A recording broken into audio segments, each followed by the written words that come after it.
ગેરકાયદે દબાણો તોડી નાખો, ડિમોલેશન કરી દો. વરાછાની સમસ્યાઓને સોલ્વ કરવા મેયર કમિશનર મેદાને ઉતર્યા. લાલધૂમ થઈને અધિકારીઓને ખખડાવ્યા.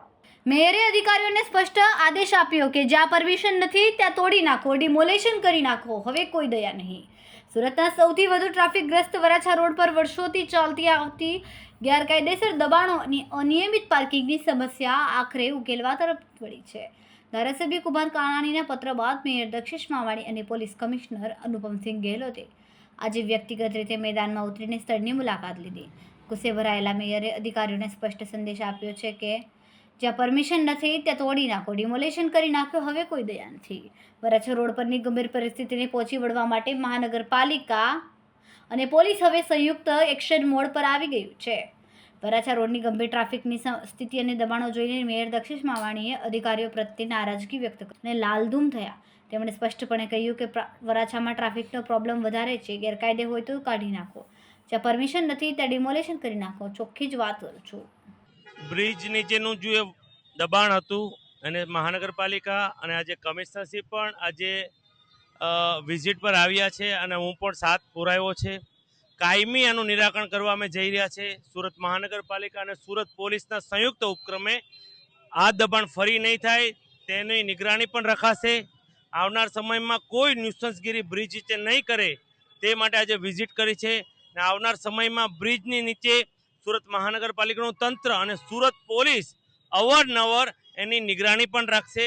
એટલે આપણે દબાણ બ્રિજ નીચેનું કાયમી દબાણ આપણે અત્યારે કાયમ માટે આ દબાણ ન થાય તેની કાળજીના ભાગરૂપે આજે મેં અને કમિશનરશ્રીએ વિઝિટ કરી છે અને તમામ રોડ પર આજે સાથે ચાલીને આજે આપણા વરાછા વિસ્તારમાં ખાસ કરીને જો શ્રીનાથ બ્રિજ છે વરાછાથી સ્ટાર્ટ થઈને આપણા કાપોદ્રા થઈને સરથાણા તક જાય છે એના નીચે જો ગેરકાયદેસર રીતે જો લોકો વસવાટ કરતા હતા અને ન્યુસન્સ ક્રિએટ કરતા હતા, સાથોસાથ એના બી ગઈકાલથી જો છેલ્લા 2 દિવસ ડ્રાઈવ ચાલે છે મહાનગરપાલિકા અને પોલીસના સંયુક્ત ઉપક્રમે કે આ બધાને ત્યાં ખસેડવામાં આવેલા છે.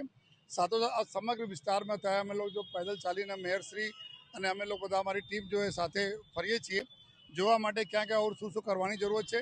ટ્રાફિક નિયમન ખૂબ સારી રીતે થાય એના માટે જો રોડ વગેરે પે જો પેચિંગ વર્ક કરવાના હોય, લાઇનિંગ પટ્ટા દોરવાના હોય, ઝેબ્રા ક્રોસિંગ કરવાના હોય તો આ તમામ ચીજો અમે લોકો જોઈ રહ્યા છીએ.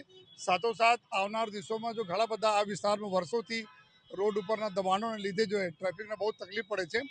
આ દબાણો બી મહાનગરપાલિકા અને પોલીસ બંનેના સંયુક્ત ઉપક્રમે કન્ટિન્યુઅસ દરરોજ આ ડ્રાઈવ ચાલુ રહેશે. જો આ જ અનુસંધાને ઘણા બધા લોકોને જો સૂચનાઓ આપવામાં આવી છે અને અમે લોકો એશ્યોર કરીએ છીએ કે જો વિસ્તારની જેટલા બી સમસ્યાઓ છે જો વિસ્તારના લોકો આપણને જાણ કરે છે એના તમામ સમસ્યાઓના નિરાકરણ કરવા માટે સુરત મહાનગરપાલિકાની ટીમ અને સુરત શહેર પોલીસની ટીમ સાથે મળીને નિરાકરણ લાવશે.